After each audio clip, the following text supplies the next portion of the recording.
నయోమితో నిబంధన చేసుకుందో ఆ నిబంధనలోకి ఆ శాపము, మోయాబు దేశస్తురాలంటే రూతమ్మ మీద ఉన్న శాపం ఏంది? కృప ద్వారా కొట్టివేయబడ్డది. హల్లెలూయా. కృప ద్వారా కొట్టివేయబడ్డది. మన మాటలు, రాహాబు తల్లి కూడా ఏమన్నది?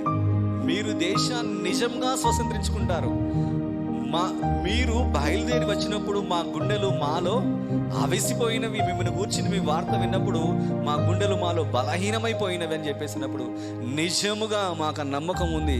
కానీ మీరు దేశానికి, ఈ దేశం పైకి దండెత్తి వచ్చినప్పుడు నా కుటుంబాన్ని రక్షిస్తారా? ఇది నాన్న, నీవు నేను అందరము ఈ స్థలములో నిలిచి ఉన్నామంటే ఎవరి కోసం? మన కోసం, మన కుటుంబాల కోసం. దేవుడు అయినటువంటి యేసుప్రభు ఏమనంటాడు? యెరూషలేము కుమార్తెలారా, మా కొరకు, నా కొరకు ఏడవకండి. ఎవరి కొరకు ఏడు? మీ కొరకు, మీ పిల్లల కొరకు ఏడవండి. నా కొరకు ఎందుకు ఏడుస్తున్నారు?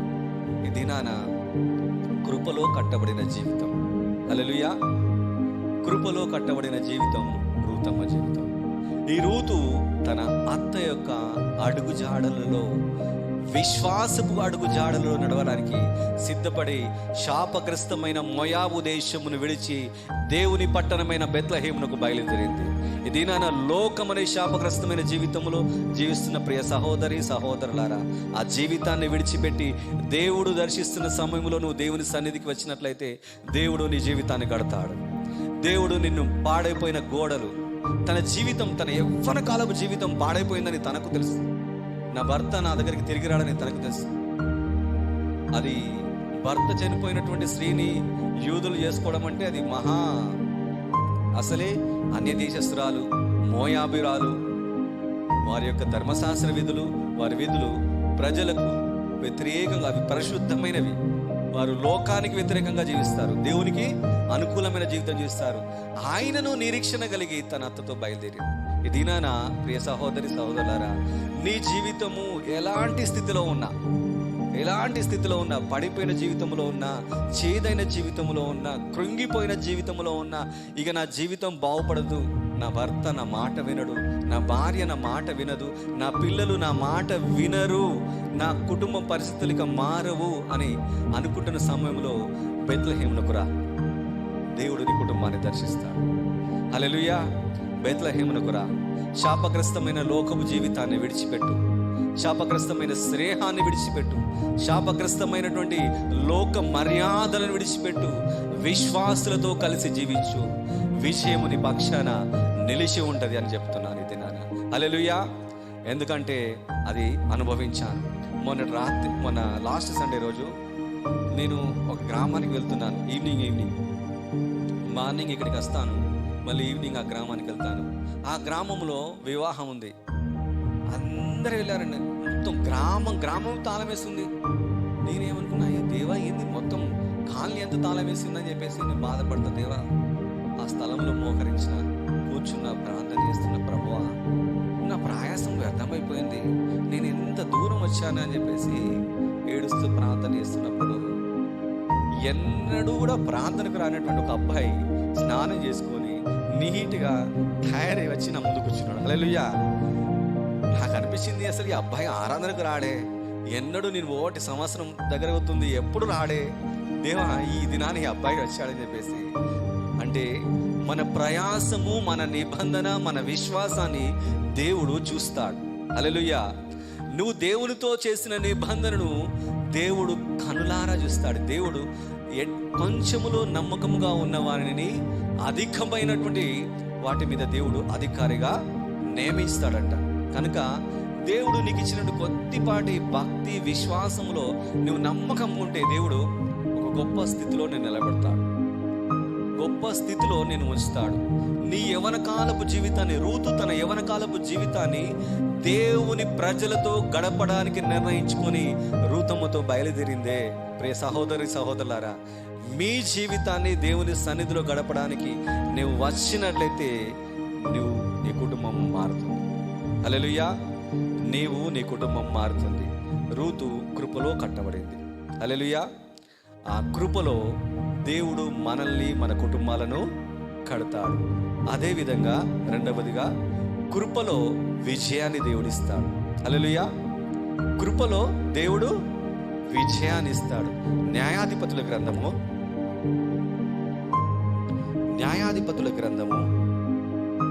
6వ అధ్యాయము మనము ధ్యానిస్తున్నటువంటి గ్రంథమే. అయ్యగారు ప్రతిసారి ప్రతి ఆదివారం మన వాక్యంలో మనకు న్యాయాధిపతుల గ్రంథము 6వ అధ్యాయంలో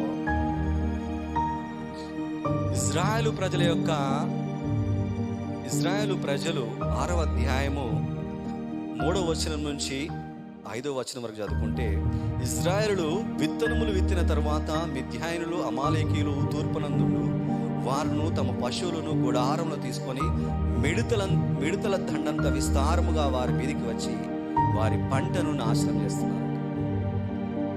ఇక్కడ మీరు బాగా ఆలోచించవలసిన విషయం ఏంటంటే, విత్తనాలు విత్తిన తర్వాత దేవుడు దానిని పంటగా ఆశీర్వదిస్తున్నాడు. మీరు బాగా ఆలోచించండి. ఇశ్రాయేలీయులు విత్తనములు విత్తిన తర్వాత శత్రువు వారిపై దండెత్తి వస్తున్నాడు.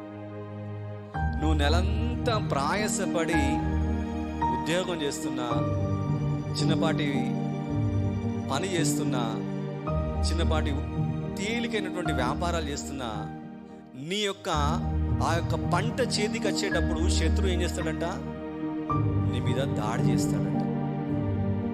నీ మీద దాడి నీకు తెలవకుండానే ఒక ఆరోగ్య సంబంధమైననా, అది నీ ప్రక్కవారితోనా, ఏదో ఒక సంబంధమైనటువంటి దాడి నీ కుటుంబం మీదకి వస్తుంది. ఆ దాడి మన మీద జరిగినప్పుడు ఇక్కడ చదవండి, వారి ఎదుట దిగి గాజాకు పోవునంత దూరము భూమి పంటను పాడు చేసి ఒక గొర్రెనే గాని, ఎద్దునే గాని, గాడిదనే గాని, జీవన సాధనమైన మరి దేనిని గాని ఇశ్రాయేలుకు ఉండనీయలేదు. వారును వారి వంటలను లెక్కలేకయుండెను. దేశమును పాడు చేయుటకు వారు దానిలోనికి వచ్చిరి. ఇశ్రాయేలు మిద్యానీయుల వలన మిక్కిలి హీన దశకు చేరేది. మన శత్రువుల వలన మనము హీన దశకు చేరుతున్నాం. ఇశ్రాయేలు పరు ఎవరి వలన? మిద్యానీయుల వలన హీన దశకు. వారు ఆర్థికంగా కృంగిపోయారు, ఆత్మీయంగా పడిపోయారు. ఒక వ్యక్తి ఆర్థికంగా నెల రోజులు పనిచేస్తానండి, జీతం వచ్చే వరకు అసలు ఏమీ ఉండట్లేదంటే ఏదో ఒక లోపం మనలో కానీ, మన వ్యక్తిగత జీవితంలో కానీ, మన విశ్వాస జీవితంలో కానీ ఉంది. ఆ లోపాన్ని మనమే పరిశీలించుకుందాం. మనమే ఇది నా దేవా, నువ్వు విత్తనం విత్తుతున్నావే, దేవుని యొక్క కష్టపడుతున్న తండ్రి, నేను పని చేస్తున్నాను, ఉద్యోగం వ్యాపారం చేస్తున్నాను, కానీ తెలియని ఒక శత్రువు నాపై, నా కుటుంబంపై దాడి చేసి నా కుటుంబానికి కాకుండా నా పంటను పాడు చేసిపోతున్నాడు. వాడు తినట్లేదు, మనల్ని తిననీయలేదు. వాళ్ళు తింటున్న మిద్యానీయులు, వారు తినట్లేదు. సరే, వారు మన మీదకి వారు ఇశ్రాయేలు ప్రజల మీదకి దండెత్తి ఆ పంటను వారి దేశం మీదకి పట్టుకుపోతున్నారు. అది కాదు, వారు ఏం చేస్తున్నారు? పంటను మొత్తం నాశనం చేసిపోతుంది. మనకు ఆర్థిక సంబంధమైన లావాదేవీలను కూడా మన కంటికి కనబడని శత్రువులు నాశనం చేసేటువంటి క్రైస్తవ బిడ్డలు, మరీ ముఖ్యంగా క్రైస్తవ బిడ్డల జీవితాల్లో, క్రైస్తవ కుటుంబాల్లో బాగా ఉందండి.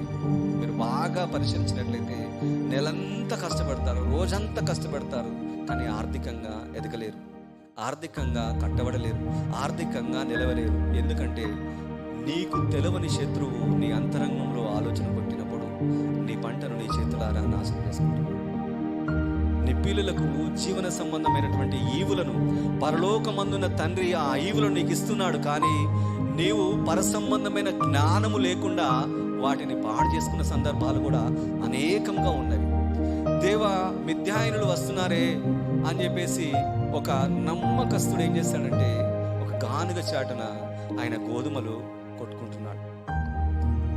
6వ అధ్యాయము 11వ వచనములో యెహోవా దూత అబీయెజ్రీయుడు అయిన యోవాషును కలిగిన ఉఫ్రాలోని మస్తకి వృక్షం కింద కూర్చుండిన యోవాషు కుమారుడైన గిద్యోను మిద్యానీయులకు మరుగైనట్లు గానుగ చాటున గోధుమలను దుల్లగొట్టుచుండగా యెహోవా దూత అతనికి కనబడిండెను.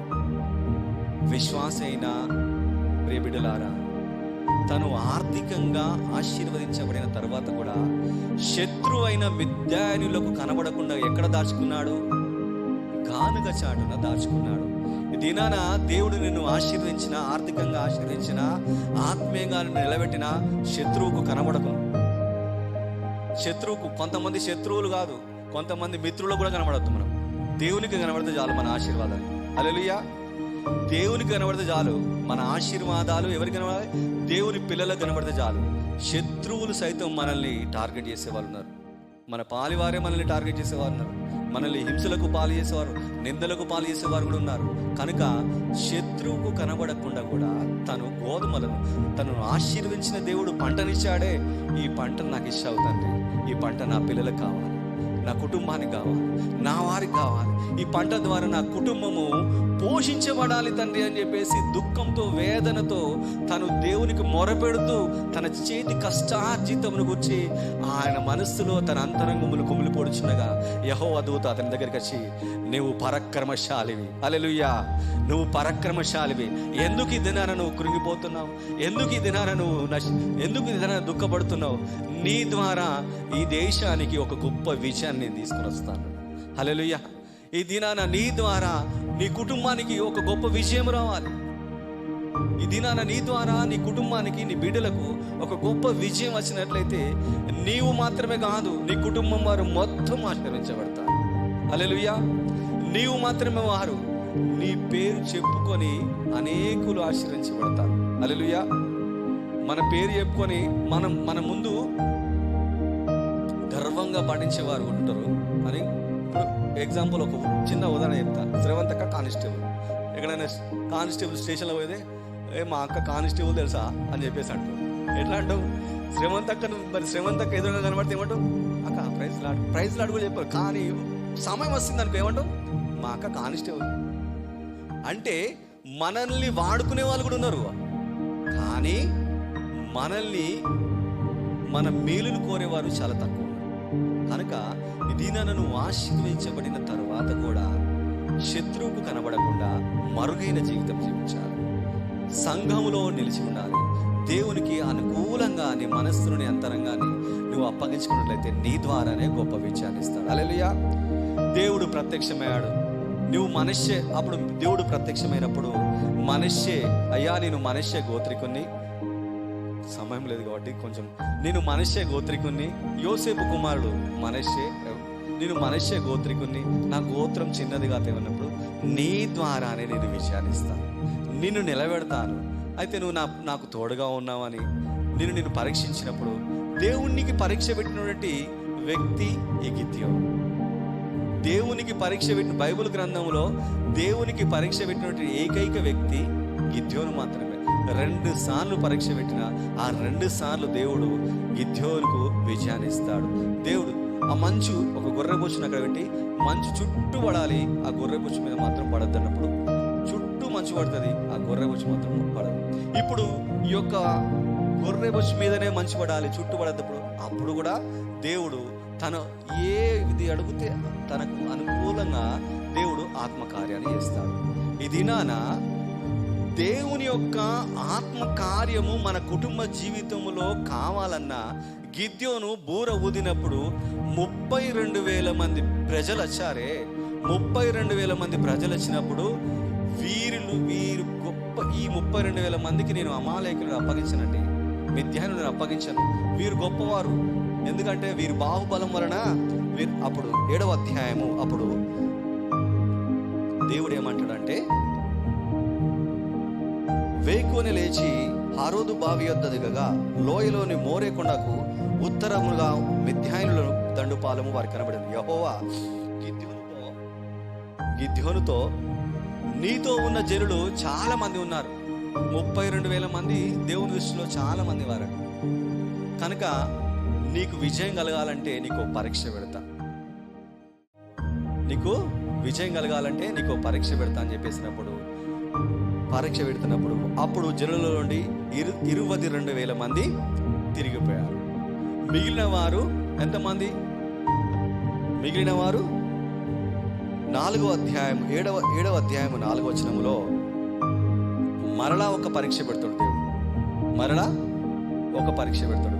ఆ 10,000 మందిలో పరీక్ష పెడితే మిగిలిన ఆ పరీక్షలో ఉత్తీర్ణులైన వారు ఎంతమంది అంటే 300 మంది.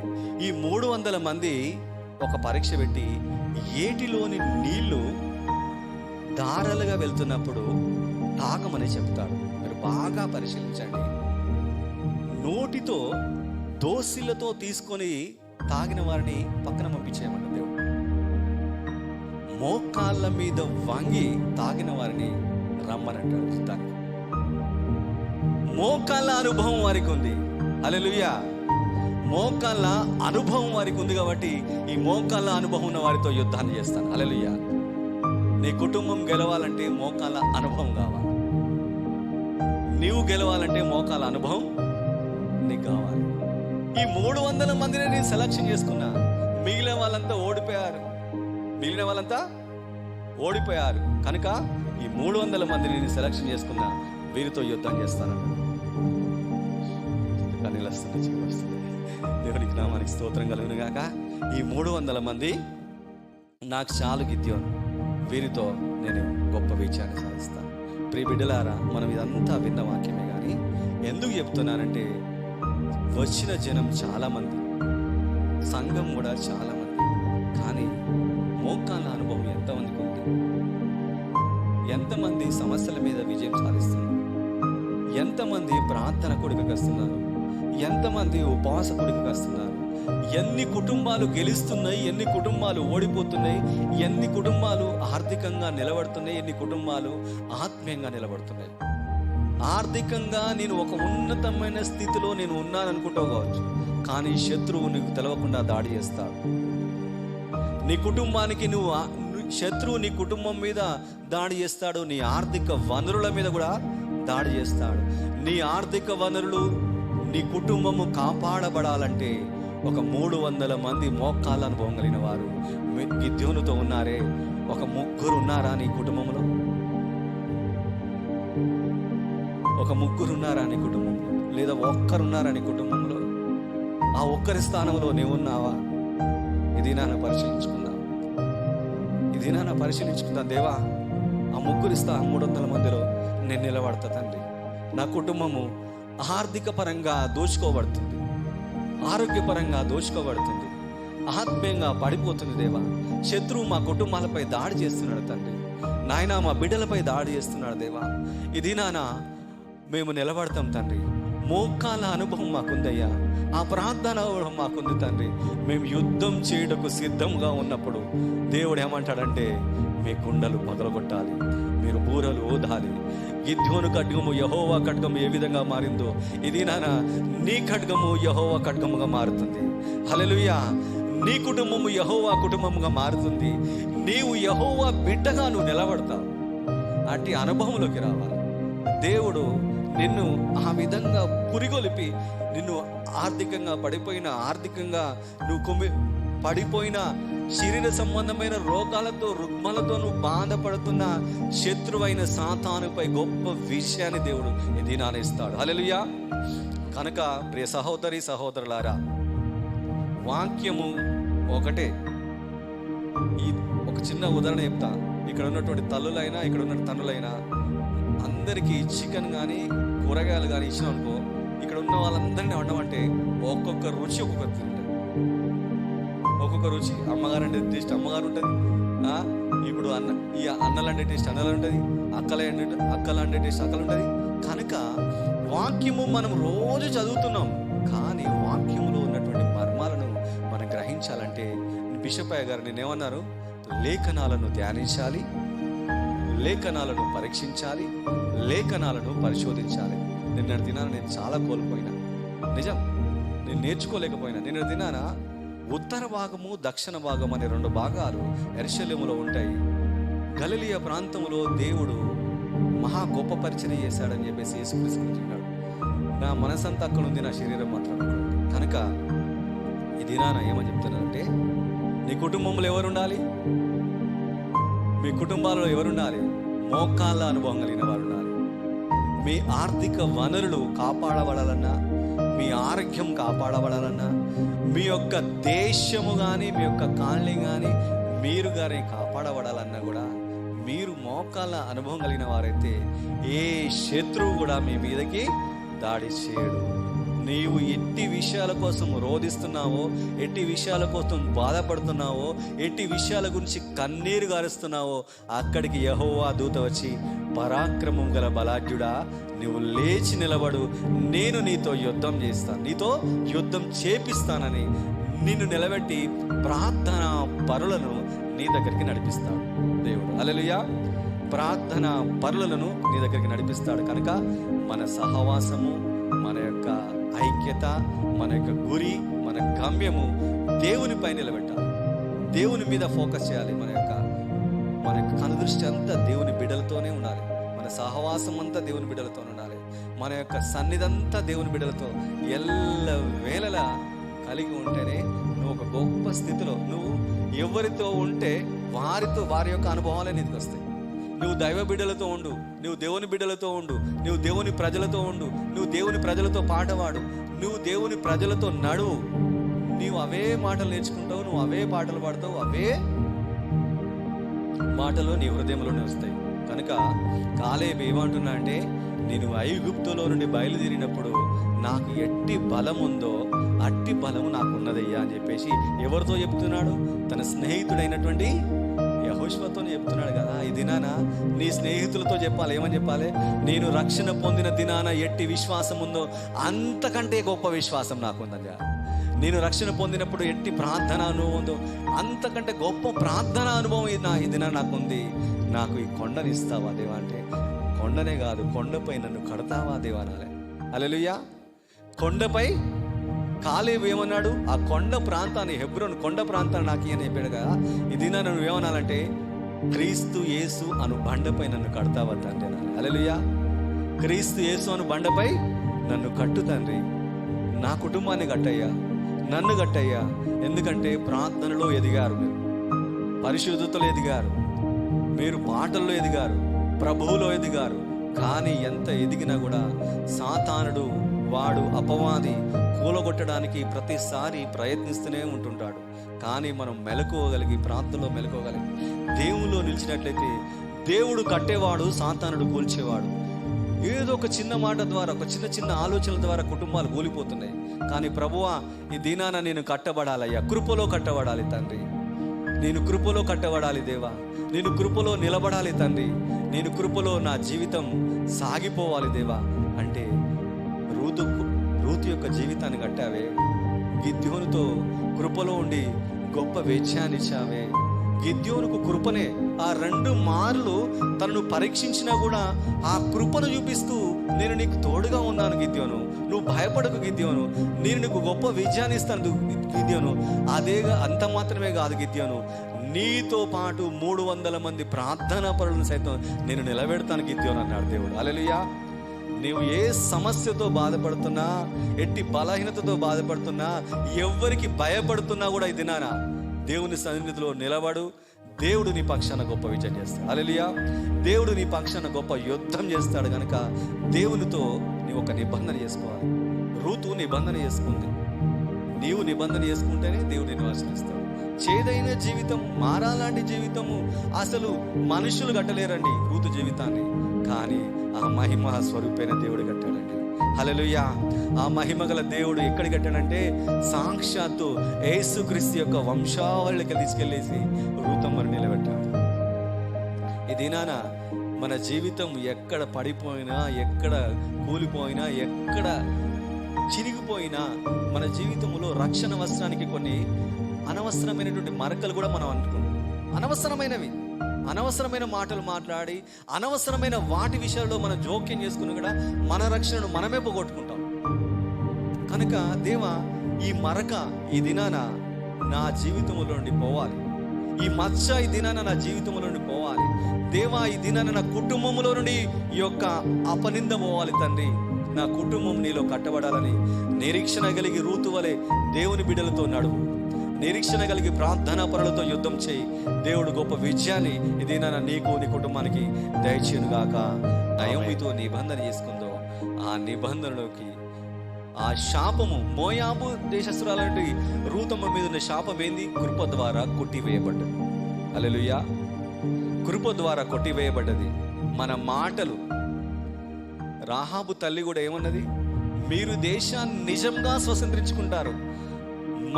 మీరు బయలుదేరి వచ్చినప్పుడు మా గుండెలు మాలో అవిసిపోయినవి, మిమ్మల్ని కూర్చుని మీ వార్త విన్నప్పుడు మా గుండెలు మాలో బలహీనమైపోయినవి అని చెప్పేసినప్పుడు నిజముగా మాకు నమ్మకం ఉంది. కానీ మీరు దేశానికి, ఈ దేశం పైకి దండెత్తి వచ్చినప్పుడు నా కుటుంబాన్ని రక్షిస్తారా? ఇది నాన్న, నీవు నేను అందరము ఈ స్థలములో నిలిచి ఉన్నామంటే ఎవరి కోసం? మన కోసం, మన కుటుంబాల కోసం. దేవుడు అయినటువంటి యేసుప్రభు ఏమన్నట్టు, యెరూషలేము కుమార్తెలారా మా కొరకు, నా కొరకు ఏడవకండి. ఎవరి కొరకు ఏడవ? మీ కొరకు, మీ పిల్లల కొరకు ఏడవండి. నా కొరకు ఎందుకు ఏడుస్తున్నాను? ఈ దినాన కృపలో కట్టబడిన జీవితం. హల్లెలూయా. కృపలో కట్టబడిన జీవితం రూతమ్మ జీవితం. ఈ రూతు తన అత్త యొక్క అడుగు జాడలలో, విశ్వాసపు అడుగు జాడలలో నడవడానికి సిద్ధపడి శాపగ్రస్తమైన మోయాబు దేశమును విడిచి దేవుని పట్టణమైన బెత్లెహేమునకు బయలుదేరింది.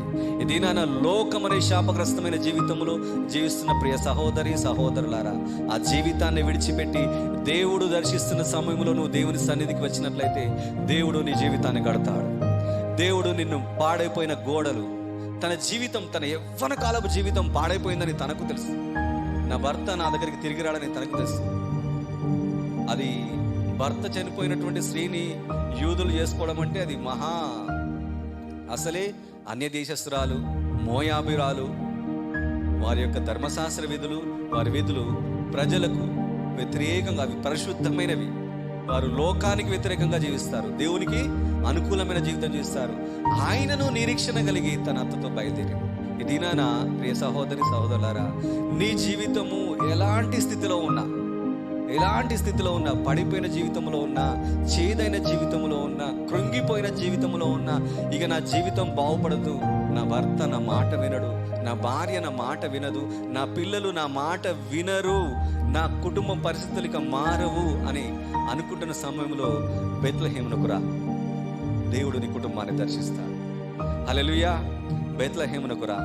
శాపగ్రస్తమైన లోకపు జీవితాన్ని విడిచిపెట్టు, శాపగ్రస్తమైన స్నేహాన్ని విడిచిపెట్టు, శాపగ్రస్తమైనటువంటి లోక మర్యాదలను విడిచిపెట్టు. విశ్వాసులతో కలిసి జీవించు, విజయము నీ పక్షాన నిలిచి ఉంటుంది అని చెప్తున్నాను ఇది నేను. హల్లెలూయా. ఎందుకంటే అది అనుభవించాను. మొన్న లాస్ట్ సండే రోజు నేను ఒక గ్రామానికి వెళ్తున్నాను. ఈవినింగ్ మార్నింగ్ ఇక్కడికి వస్తాను, మళ్ళీ ఈవినింగ్ ఆ గ్రామానికి వెళ్తాను. ఆ గ్రామంలో వివాహం ఉంది. అందరూ వెళ్ళారండి. మొత్తం గ్రామం తాళం వేస్తుంది. నేనేమనుకున్నా, అయ్యో దేవా, ఏంది మొత్తం కాలనీ ఎంత తాళం వేస్తుందని చెప్పేసి నేను బాధపడతా. దేవా, ఆ స్థలంలో మోకరించిన, కూర్చున్న, ప్రార్థన చేస్తున్న, ప్రభువా నా ప్రయాసం వ్యర్థమైపోయింది, నేను ఎంత దూరం వచ్చాను అని చెప్పేసి ఏడుస్తూ ప్రార్థన చేస్తున్నప్పుడు ఎన్నడూ కూడా ప్రార్థనకు రానటువంటి ఒక అబ్బాయి స్నానం చేసుకొని నీట్గా తయారై వచ్చి నా ముందు కూర్చున్నాడు. హల్లెలూయా. నాకు అనిపించింది, అసలు ఈ అబ్బాయి ఆరాధనకు రాడే, ఎన్నడూ నేను 1 సంవత్సరం దగ్గర అవుతుంది, ఎప్పుడు రాడే, దేవా ఈ దినానికి అబ్బాయి వచ్చాడని చెప్పేసి. అంటే మన ప్రయాసము, మన నిబంధన, మన విశ్వాసాన్ని దేవుడు చూస్తాడు. హల్లెలూయా. నువ్వు దేవునితో చేసిన నిబంధనను దేవుడు కనులారా చూస్తాడు. దేవుడు కొంచెములో నమ్మకంగా ఉన్న వారిని అధికమైనటువంటి వాటి మీద దేవుడు అధికారిగా నియమిస్తాడంట. కనుక దేవుడు నీకు ఇచ్చినటువంటి కొద్దిపాటి భక్తి విశ్వాసములో నువ్వు నమ్మకం ఉంటే దేవుడు ఒక గొప్ప స్థితిలో నేను నిలబెడతాడు, గొప్ప స్థితిలో నేను ఉంచుతాడు. నీ యవనకాలపు జీవితాన్ని, రూతు తన యవనకాలపు జీవితాన్ని దేవుని ప్రజలతో గడపడానికి నిర్ణయించుకొని రూతమ్మతో బయలుదేరిందే. ప్రియ సహోదరి సహోదరులారా, మీ జీవితాన్ని దేవుని సన్నిధిలో గడపడానికి నువ్వు వచ్చినట్లయితే నీ కుటుంబం మారుతుంది. హల్లెలూయా. నీ కుటుంబం మారుతుంది. రూతు కృపలో కట్టబడింది. హల్లెలూయా. ఆ కృపలో దేవుడు మనల్ని, మన కుటుంబాలను కడతాడు. అదేవిధంగా రెండవదిగా కృపలో విజయాన్ని దేవుడిస్తాడు. హల్లెలూయా. కృపలో దేవుడు విజయాన్ని ఇస్తాడు. న్యాయాధిపతుల గ్రంథము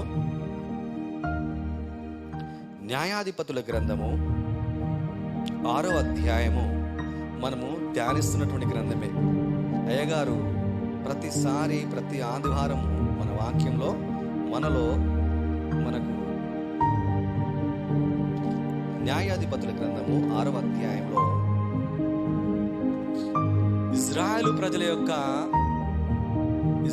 ప్రజలు 6వ అధ్యాయము 3వ వచనం నుంచి 5వ వచనం వరకు చదువుకుంటే, ఇజ్రాయేలు విత్తనములు విత్తిన తర్వాత మిద్యానీయులు అమాలేకీయులు తూర్పునందుండు వారును తమ పశువులను గుడారంలో తీసుకొని మిడతల దండంత విస్తారముగా వారి మీదికి వచ్చి వారి పంటను నాశనం చేస్తున్నారు.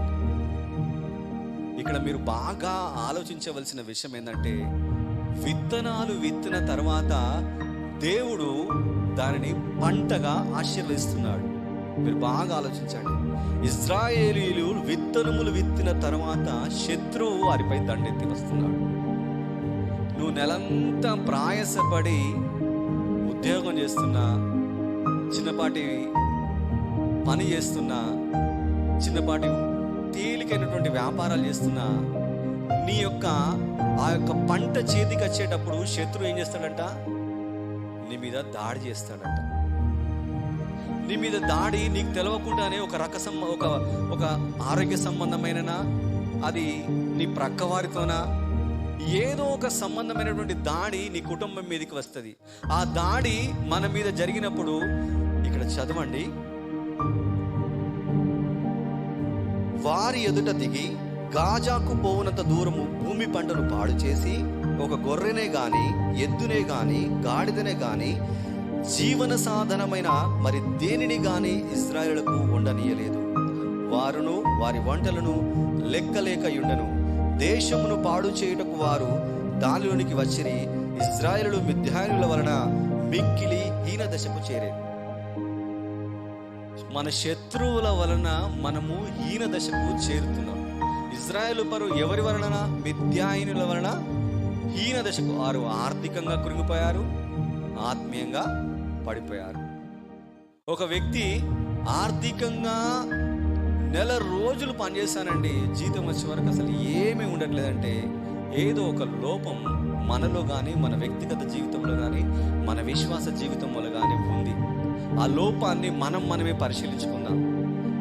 మనమే ఈ దినాన, దేవా నువ్వు విత్తనం విత్తుతున్నావే, దేవుని యొక్క కష్టపడుతున్న తండ్రి, నేను పని చేస్తున్నాను, ఉద్యోగం వ్యాపారం చేస్తున్నాను, కానీ తెలువని ఒక శత్రువు నాపై నా కుటుంబంపై దాడి చేసి నా కుటుంబానికి కాకుండా నా పంటను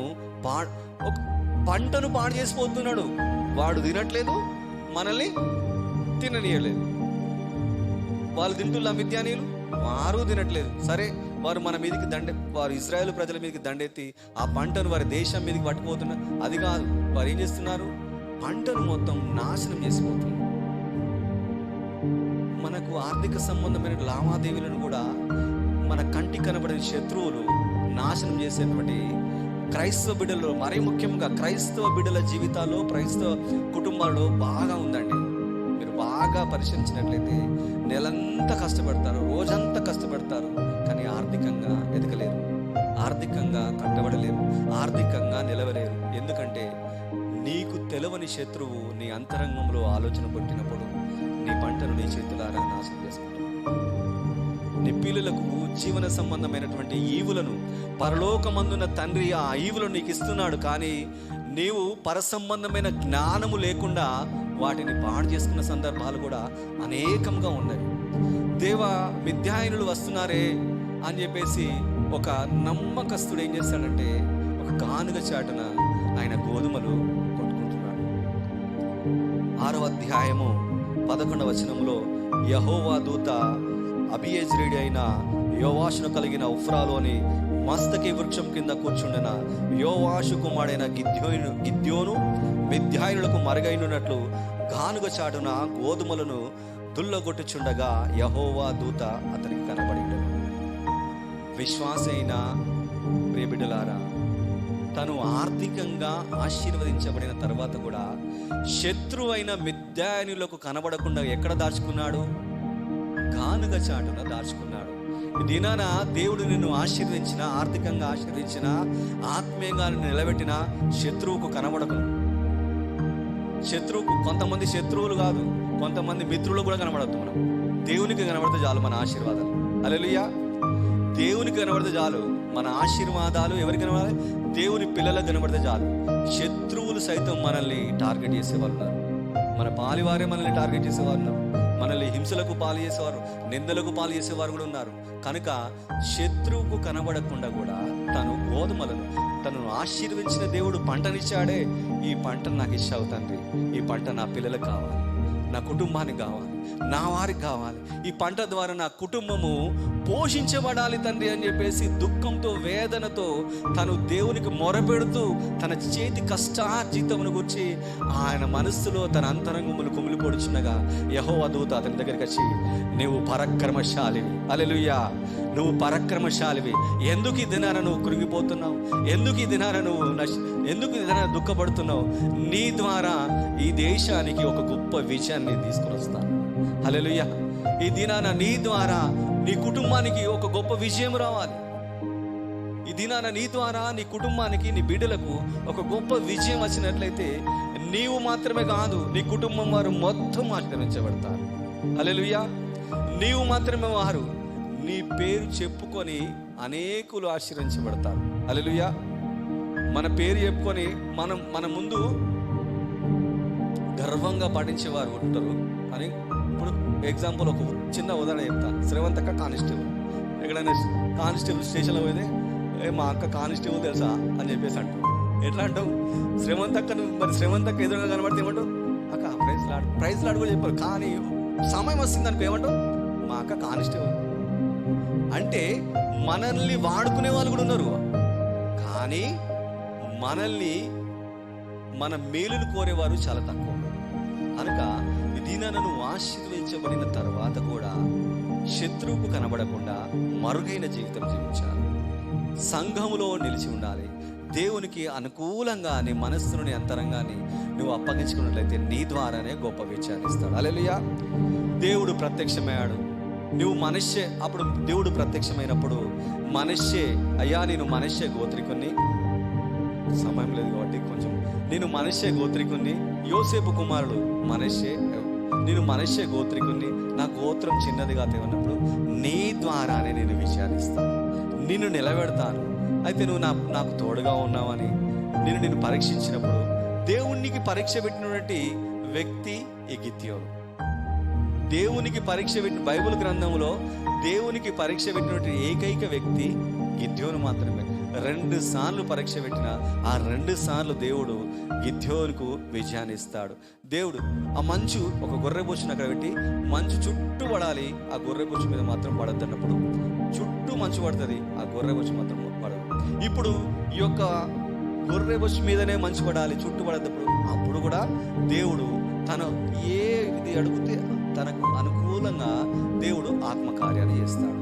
ఈ దినాన దేవుని యొక్క ఆత్మకార్యము మన కుటుంబ జీవితంలో కావాలన్నా గిద్యోను బూర ఊదినప్పుడు 32,000 మంది ప్రజలు వచ్చారే. 32,000 మంది ప్రజలు వచ్చినప్పుడు వీరు గొప్ప, ఈ 32,000 మందికి నేను అమాలేకులను అప్పగించనండి, మిద్యానులను అప్పగించను, వీరు గొప్పవారు, ఎందుకంటే వీరు బాహుబలం వలన వీరు. అప్పుడు 7వ అధ్యాయము, అప్పుడు దేవుడు ఏమంటాడంటే, వేకువని లేచి హారోదు బావి యొద్ద దిగగా లోయలోని మోరే కొండకు ఉత్తరముగా మిద్యానుల దండుపాలెము వారికి కనబడింది. యెహోవా గిద్యోనుతో, నీతో ఉన్న జనులు చాలా మంది ఉన్నారు.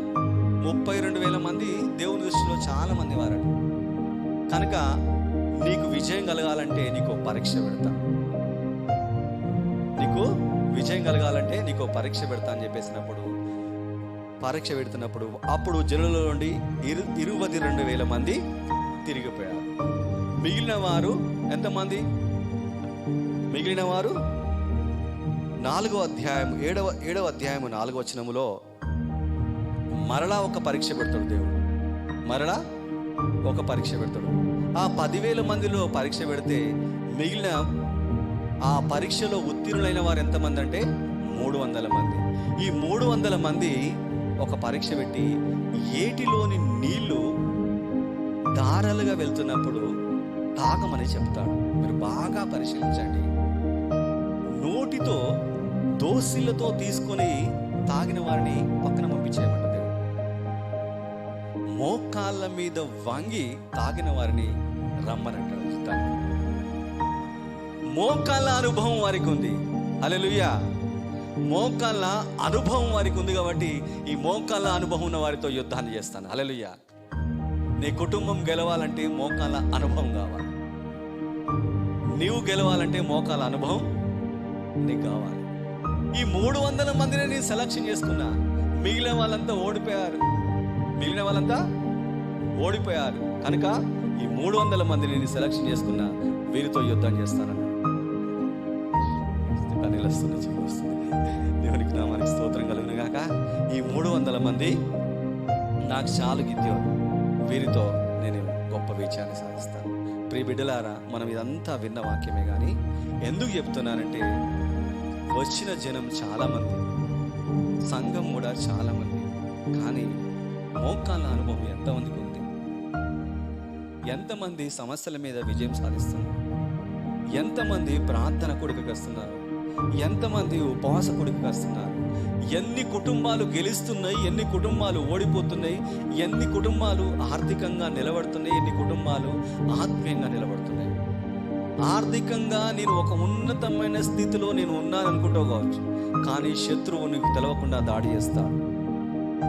నీ కుటుంబానికి శత్రువు నీ కుటుంబం మీద దాడి చేస్తాడు. నీ ఆర్థిక వనరుల మీద కూడా దాడి చేస్తాడు. నీ ఆర్థిక వనరులు, నీ కుటుంబము కాపాడబడాలంటే ఒక 300 మంది మోకాళ్ళ అనుభవం కలిగిన వారు గిద్యోనుతో ఉన్నారే. ఒక 3 ఉన్నారా నీ కుటుంబంలో? ఒక 3 ఉన్నారా నీ కుటుంబంలో? లేదా ఒక్కరున్నారా నీ కుటుంబంలో? ఆ ఒక్కరి స్థానంలో నీవున్నావా? ఇది నాన్న పరిశీలించుకుంటా. దేవా, ఆ 3 స్థానం 300 మందిలో నేను నిలబడతానండి. నా కుటుంబము ఆర్థిక పరంగా దోచుకోబడుతుంది, ఆరోగ్యపరంగా దోచుకోబడుతుంది, ఆత్మీయంగా పడిపోతుంది. దేవా, శత్రువు మా కుటుంబాలపై దాడి చేస్తున్నాడు తండ్రి. నాయన, మా బిడ్డలపై దాడి చేస్తున్నాడు. దేవా, ఇది నాన్న మేము నిలబడతాం తండ్రి. మోకాళ్ళ అనుభవం మాకుందయ్యా, ఆ ప్రార్థన మాకుంది తండ్రి. మేము యుద్ధం చేయుటకు సిద్ధంగా ఉన్నప్పుడు దేవుడు ఏమంటాడంటే, మీ కుండలు పగలగొట్టాలి, మీరు బూరలు ఊదాలి. గిద్యోను ఖడ్గము యెహోవా ఖడ్గము ఏ విధంగా మారిందో, ఇది నాన్న నీ ఖడ్గము యెహోవా ఖడ్గముగా మారుతుంది.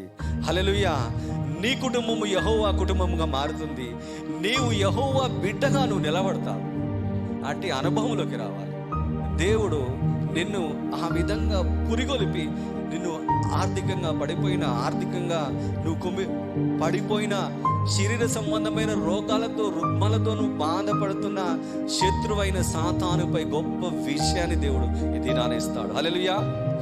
కనుక ప్రియ సహోదరి సహోదరులారా, వాక్యము ఒకటే. ఈ ఒక చిన్న ఉదాహరణ చెప్తా. ఇక్కడ ఉన్నటువంటి తల్లులైనా, ఇక్కడ ఉన్న తండ్రులైనా, అందరికీ చికెన్ కానీ కూరగాయలు కానీ ఇచ్చినాం అనుకో, ఇక్కడ ఉన్న వాళ్ళందరినీ వండమంటే ఒక్కొక్క రుచి ఒక్కొక్కటి ఉంటుంది. ఒక్కొక్క రుచి అమ్మగారు అంటే టేస్ట్ అమ్మగారు ఉంటుంది. ఇప్పుడు అన్నలు అంటే టేస్ట్ అన్నలు ఉంటుంది, అక్కలు అంటే టేస్ట్ అక్కలు ఉంటుంది. కనుక వాక్యము మనం రోజు చదువుతున్నాం, కానీ వాక్యములో ఉన్నటువంటి మర్మాలను మనం గ్రహించాలంటే బిషపయ్య గారు నేనేమన్నారు, లేఖనాలను ధ్యానించాలి, లేఖనాలను పరీక్షించాలి, లేఖనాలను పరిశోధించాలి. నిన్నటి దినాన నేను చాలా కోల్పోయినా, నిజం, నేను నేర్చుకోలేకపోయినా. నిన్నటి దినాన ఉత్తర భాగము, దక్షిణ భాగం అనే 2 భాగాలు యెరూషలేములో ఉంటాయి. గలిలయ ప్రాంతంలో దేవుడు మహా గొప్ప పరిచయం చేశాడని చెప్పేసి యేసుక్రీస్తు చెప్తున్నాడు. నా మనసంతా అక్కడ ఉంది, నా శరీరం మాత్రం ఇక్కడ ఉంది. కనుక ఈ దినాన ఏమని చెప్తున్నానంటే, నీ కుటుంబంలో ఎవరుండాలి? మీ కుటుంబాలలో ఎవరుండాలి? మోకాళ్ళ అనుభవం కలిగిన వారు ఉండాలి. మీ ఆర్థిక వనరులు కాపాడబడాలన్నా, మీ ఆరోగ్యం కాపాడబడాలన్నా, మీ యొక్క దేశము కానీ, మీ యొక్క కాలనీ కానీ, మీరు కానీ కాపాడబడాలన్నా కూడా మీరు మోకాళ్ళ అనుభవం కలిగిన వారైతే ఏ శత్రువు కూడా మీ మీదకి దాడి చేయడు. నీవు ఎట్టి విషయాల కోసం రోధిస్తున్నావో, ఎట్టి విషయాల కోసం బాధపడుతున్నావో, ఎట్టి విషయాల గురించి కన్నీరు గారుస్తున్నావో, అక్కడికి యెహోవా దూత వచ్చి, పరాక్రమం గల బలాఢ్యుడా, నువ్వు లేచి నిలబడు, నేను నీతో యుద్ధం చేస్తాను, నీతో యుద్ధం చేపిస్తానని, నిన్ను నిలబెట్టి ప్రార్థన పరులను నీ దగ్గరికి నడిపిస్తాడు దేవుడు. హల్లెలూయా. ప్రార్థన పరులను నీ దగ్గరికి నడిపిస్తాడు. కనుక మన సహవాసము, మన యొక్క ఐక్యత, మన యొక్క గురి, మన గమ్యము దేవునిపై నిలబెట్టాలి. దేవుని మీద ఫోకస్ చేయాలి. మన యొక్క కనుదృష్టి అంతా దేవుని బిడ్డలతోనే ఉండాలి. మన సహవాసం అంతా దేవుని బిడ్డలతో ఉండాలి. మన యొక్క సన్నిధంతా దేవుని బిడ్డలతో ఎల్ల వేళలా కలిగి ఉంటేనే నువ్వు ఒక గొప్ప స్థితిలో, నువ్వు ఎవరితో ఉంటే వారి యొక్క అనుభవాలే నీకు వస్తాయి. నువ్వు దైవ బిడ్డలతో ఉండు, నువ్వు దేవుని బిడ్డలతో ఉండు, నువ్వు దేవుని ప్రజలతో ఉండు, నువ్వు దేవుని ప్రజలతో పాటవాడు, నువ్వు దేవుని ప్రజలతో నడువు. నీవు అవే మాటలు నేర్చుకుంటావు, నువ్వు అవే పాటలు పాడతావు, అవే మాటలు నీ హృదయంలోనే వస్తాయి. కనుక కాలేబు ఏమంటున్నా అంటే, నేను ఐగుప్తులో నుండి బయలుదేరినప్పుడు నాకు ఎట్టి బలం ఉందో అట్టి బలము నాకున్నదయ్యా అని చెప్పేసి ఎవరితో చెప్తున్నాడు? తన స్నేహితుడైనటువంటి యెహోషువతో చెప్తున్నాడు కదా. ఈ దినాన నీ స్నేహితులతో చెప్పాలి. ఏమని చెప్పాలి? నేను రక్షణ పొందిన దినాన ఎట్టి విశ్వాసం ఉందో అంతకంటే గొప్ప విశ్వాసం నాకున్నది. నేను రక్షణ పొందినప్పుడు ఎట్టి ప్రార్థన అనుభవం ఉందో అంతకంటే గొప్ప ప్రార్థన అనుభవం ఈ దినాన నాకుంది. నాకు ఈ కొండని ఇస్తావా దేవా అంటే, కొండనే కాదు కొండపై నన్ను కడతావా దేవా అనాలి. హల్లెలూయా. కొండపై కాలేబు ఏమన్నాడు? ఆ కొండ ప్రాంతాన్ని, హెబ్రోను కొండ ప్రాంతాన్ని నాకు అని చెప్పాడు కదా. ఇది నన్ను ఏమనాలంటే, క్రీస్తు యేసు అను బండపై నన్ను కడతావా తండ్రి అనాలి. హల్లెలూయా. క్రీస్తు యేసు అను బండపై నన్ను కట్టు తండ్రి. నా కుటుంబాన్ని కట్టయ్యా, నన్ను కట్టయ్యా. ఎందుకంటే ప్రార్థనలో ఎదిగారు, మీరు పరిశుద్ధతలో ఎదిగారు, మీరు పాటల్లో ఎదిగారు, ప్రభువులో ఎదిగారు. కానీ ఎంత ఎదిగినా కూడా సాతానుడు, వాడు అపవాది కూలగొట్టడానికి ప్రతిసారి ప్రయత్నిస్తూనే ఉంటుంటాడు. కానీ మనం మెలకువగలిగి, ప్రార్థనలో మెలకువగలిగి దేవుల్లో నిలిచినట్లయితే దేవుడు కట్టేవాడు, సాతానుడు కూల్చేవాడు. ఏదో ఒక చిన్న మాట ద్వారా, ఒక చిన్న ఆలోచనల ద్వారా కుటుంబాలు కూలిపోతున్నాయి. కానీ ప్రభువా, ఈ దినాన నేను కట్టబడాలయ్యా, కృపలో కట్టబడాలి తండ్రి, నేను కృపలో కట్టబడాలి దేవా, నేను కృపలో నిలబడాలి తండ్రి, నేను కృపలో నా జీవితం సాగిపోవాలి దేవా అంటే, రూతు యొక్క జీవితాన్ని కట్టావే. గిద్యోనుతో కృపలో ఉండి గొప్ప విజయాన్ని ఇచ్చావే. గిద్యోనుకు కృపనే, ఆ 2 మార్లు తనను పరీక్షించినా కూడా ఆ కృపను చూపిస్తూ, నేను నీకు తోడుగా ఉన్నాను గిద్యోను, నువ్వు భయపడకు గిద్యోను, నేను నీకు గొప్ప విజయాన్ని ఇస్తాను గిద్యోను. అంత మాత్రమే కాదు గిద్యోను, నీతో పాటు 300 మంది ప్రార్థనా పరులను సైతం నేను నిలబెడతాను గిద్యోను అన్నాడు దేవుడు. హల్లెలూయా. నీవు ఏ సమస్యతో బాధపడుతున్నా, ఎట్టి బలహీనతతో బాధపడుతున్నా, ఎవ్వరికి భయపడుతున్నా కూడా ఈ దినాన దేవుని సన్నిధిలో నిలబడు. దేవుడు నీ పక్షాన గొప్ప విజయం చేస్తాడు. హల్లెలూయా. దేవుడు నీ పక్షాన గొప్ప యుద్ధం చేస్తాడు. కనుక దేవునితో నీవు ఒక నిబంధన చేసుకోవాలి. రూతు నిబంధన చేసుకుంది. నీవు నిబంధన చేసుకుంటేనే దేవుడు నిన్ను ఆశీర్వదిస్తాడు. చేదైన జీవితం, మారాలాంటి జీవితము అసలు మనుషులు కట్టలేరండి రూతు జీవితాన్ని. కానీ ఆ మహిమ స్వరూపైన దేవుడు కట్టాడండి. హల్లెలూయా. ఆ మహిమ గల దేవుడు ఎక్కడ కట్టాడంటే, సాక్షాత్తు యేసుక్రీస్తు యొక్క వంశావళికి తీసుకెళ్ళేసి రూతమ్మని నిలబెట్టాడు. ఈ దినాన మన జీవితం ఎక్కడ పడిపోయినా, ఎక్కడ కూలిపోయినా, ఎక్కడ చినిగిపోయినా, మన జీవితంలో రక్షణ వస్త్రానికి కొన్ని అనవసరమైనటువంటి మరకలు కూడా మనం అనుకుంటాం. అనవసరమైన మాటలు మాట్లాడి, అనవసరమైన వాటి విషయాల్లో మనం జోక్యం చేసుకుని కూడా మన రక్షణను మనమే పోగొట్టుకుంటాం. కనుక దేవా, ఈ మరక ఈ దినాన నా జీవితంలో నుండి పోవాలి, ఈ మచ్చ ఈ దినాన నా జీవితంలో నుండి పోవాలి దేవా. ఈ దినాన నా కుటుంబంలో నుండి ఈ యొక్క అపనింద పోవాలి తండ్రి. నా కుటుంబం నీలో కట్టబడాలని నిరీక్షణ కలిగి రూతు వలె దేవుని బిడ్డలతో నడువు. నిరీక్షణ కలిగి ప్రార్థనా పరులతో యుద్ధం చేయి. దేవుడు గొప్ప విజయాన్ని ఇది నీకు, నీ కుటుంబానికి దయచేయునుగాక. ఆమేన్.